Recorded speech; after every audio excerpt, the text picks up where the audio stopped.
Craft. Craft never changes.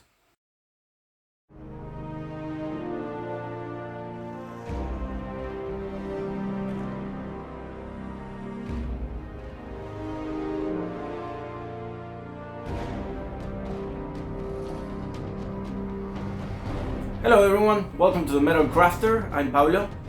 After the concrete walls video, I thought some steel fences will be a natural continuation for the Fallout series. I'm going to use a real mosquito steel fence, and I'm going to add some cool warning signs as details. Let's hit the tip. I had a piece of an old mosquito mesh just rusting away in my backyard, and I thought it would be perfect for these steel fences. The rusted parts even give it a cool realistic look and will save much of the painting process. So I first cut some 14 by 6.5 cm pieces, rotating the mesh in 45 degrees so the grid will look like diamonds instead of squares. Then make some details on some of the pieces, like some cuts, holes, an entirely collapsed fence, etc. Additionally, I cut some 7 cm long barbecue sticks that will work as the metal poles for the ends of the fences. I'm going to use 2 sticks per end. I'm here doing just a draft on how the layout would work. So I place the mesh over a base and add hot silicone to the end and quickly glue the stick. Leave the extra length of the stick on what would be the top of the fence. Add some further glue so the mesh holds to the stick, and do the same with the second stick. Then add more glue to the side. As base, I'm going to use the same white popsicle sticks used on the previous concrete walls video.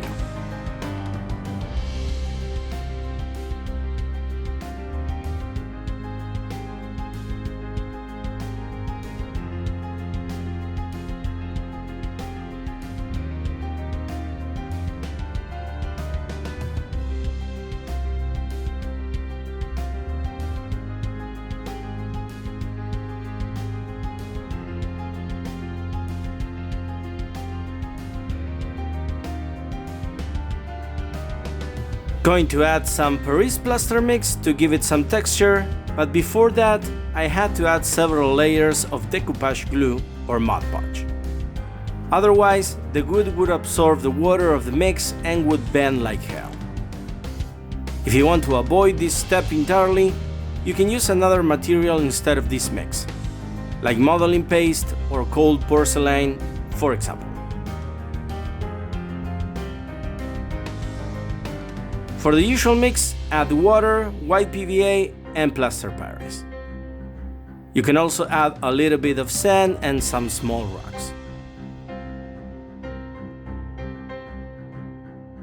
Don't want it to be too bulky though, as there won't be much space between the fence and the base. I then add the mix to all bases.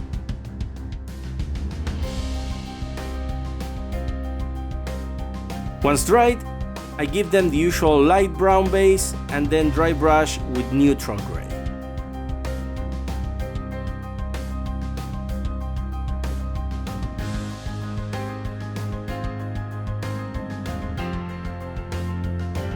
Before gluing the fences to the bases, I first remove some of the mix on both ends of the popsicles and carve a little bit on the wood so the glue would hold better.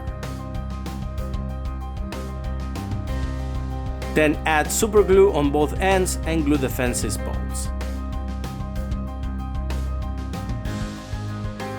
I reinforce with more glue around the poles and then proceed to add more paint.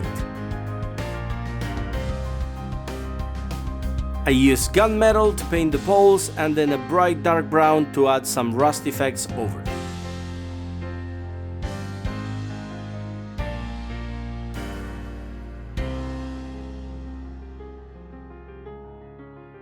In case your metal mesh is not naturally rusted, use the same brown to go over it to simulate the rust. Then used some orange to further dry brush the rust over the mesh and the poles. As final step of the paint, add some black wash over the bases. Alright, I thought adding some warning signs would be a cool detail for the fences. So I downloaded several images from the internet and printed them. I used a thin piece of chipboard and painted one of the sides with the bright dark brown. Then gave it an orange dry brush. Once dried, cut the warning signs and glue them to the other side of the chipboard with decoupage glue.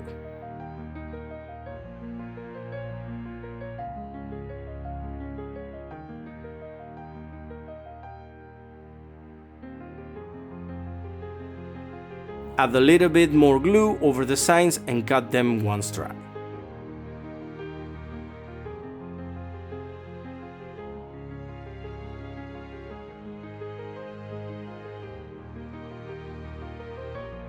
Here we have all of our signs cut.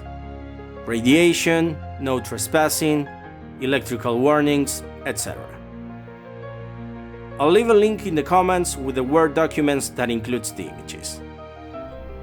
You can also weather the signs with a light brown wash.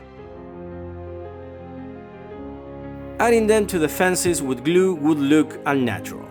So I first used a pin to make 2 holes on the signs and then used a thin wire or piece of metal paperclip to go through them.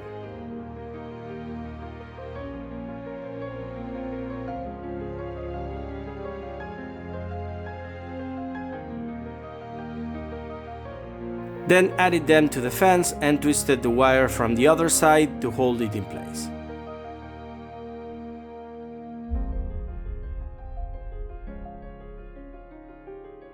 Repeat the same process with all signs.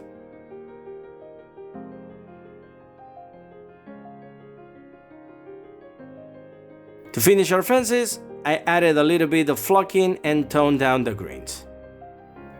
Let's see our fences on the table now.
I was really surprised how this natural rust look worked, and I think that the addition of the warning signs really highlighted the pieces.